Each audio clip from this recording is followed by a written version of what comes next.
দেখো, আমার যেটা মানে মনে হয় যে কোনো ভালো বড় মাপের শিল্পী, ডিরেক্টর হোক, অ্যাক্টর হোক, মানে সেন্স অফ হিউমার না হলে, মানে কৌতুক বোধ না থাকলে ভালো গায়ক গীতিকার হওয়া যায় না। সেন্স অফ হিউমার না হলে ভালো স্ক্রিপ্ট লেখা যায় না। সেইটা আমার মনে হয় নীনাদির ভীষণ আছে, অপর্ণার সাথে আছে।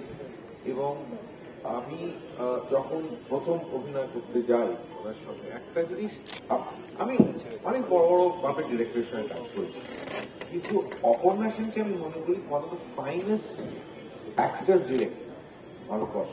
ইনি কোনো দ্বিমত নেই, অ্যাক্টার্সদের ভীষণ ভালো হ্যান্ডেল করতে পারেন। তো তখন অনেকগুলো জিনিস আমার কাছে ইম্পর্টেন্ট, আমি আয়ত্ত করেছিলাম, জানতাম যে কথাটা বড় নয়, কথা তো একটু সংলাপ তো ডায়ালগ রাইটার লিখে দিয়েছে, সংলাপের মাঝে মধ্যে কি আছে সেইটা বার করাই অভিনেতার কাজ। মানে যেটা ক্যামেরাম্যান বার করতে পারবে না, যেটা ডিরেক্টর পারবে না, এডিটর পারবে না, অ্যাক্টারের কাজ হচ্ছে সেইটা, মানে মাঝে মধ্যে ছোট ছোট জিনিসের মধ্যে দিয়ে তার আচার ব্যবহারের মধ্যে দিয়ে বার করা। সেটা যুগান্ত ছবিটা করতে গিয়ে একটা জিনিস আমি রিয়েলাইজ করেছিলাম যে যতই আমরা অভিনয় করি, এটা অপর্ণা সেন আমাদের ওয়ার্কশপে বুঝিয়েছিলেন যে একটা স্বামী স্ত্রীর মধ্যে ইন্টিমেসি, শারীরিক ইন্টিমেসিটা শুধু সংলাপ বলে বা মানে একটা জড়িয়ে ধরা এতে হয় না। একটা স্বাভাবিক খুব ইন্ট্রিনসিক একটা হয়ে যায়, একটা পিটি মারা বা খুব সহজভাবেই বুকে হাত রাখা বা হোয়াটএভার, সেটা খুব সহজভাবে বিশ্বাসযোগ্যভাবে করতে হবে, না হলে জিনিসটা বিলিভেবল হবে না।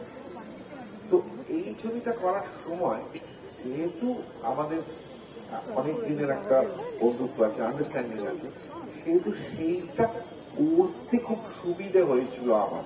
মানে আমি কখনো ভাবিনি যে এটা করবো না, ওটা করবো না, এটা করবো না, ওটা করবো, সেটা খুব ন্যাচারালি এসে গেছিল। এবং অপর্ণা সেনও খুব সহজভাবে সেটা অ্যাকসেপ্ট করে নিয়েছিল। সেটা আন্ডারস্ট্যান্ডিং না থাকলে তখন সেটা হয় না, ফিজিক্যালিটিটা হয় না। এত বয়স হয়ে গেছে না, স্বামীরও শরীর খারাপ, স্ত্রী প্রায় মরণাপন্ন, তাদের ইন্টিমেসিটা কিন্তু শক্ত করা, মানে সে আমাদের বয়স যতই বাড়ে, সেটা সম্ভব হয়েছিল শুধু আমার অভিনয়ের জায়গা থেকে নয়, সেটা অপর্ণা সেনের সাহায্য, পরমের এক্সাক্ট বোঝা কি হচ্ছে। বিশেষ করে অপর্ণা সেন তো অনেক সময় শর্টের পরের কানে কানে আমায় বলে দিয়েছে যে এইটা এটা করো না, বা এটা করিস না, এটা নয়।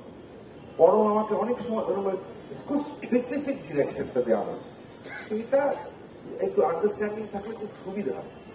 সেই আন্ডারস্ট্যান্ডিংটা থাকলে আমার মনে হয় ভালো হয়, যেটা আমি এনার্জি করছিলাম সেটা হয়।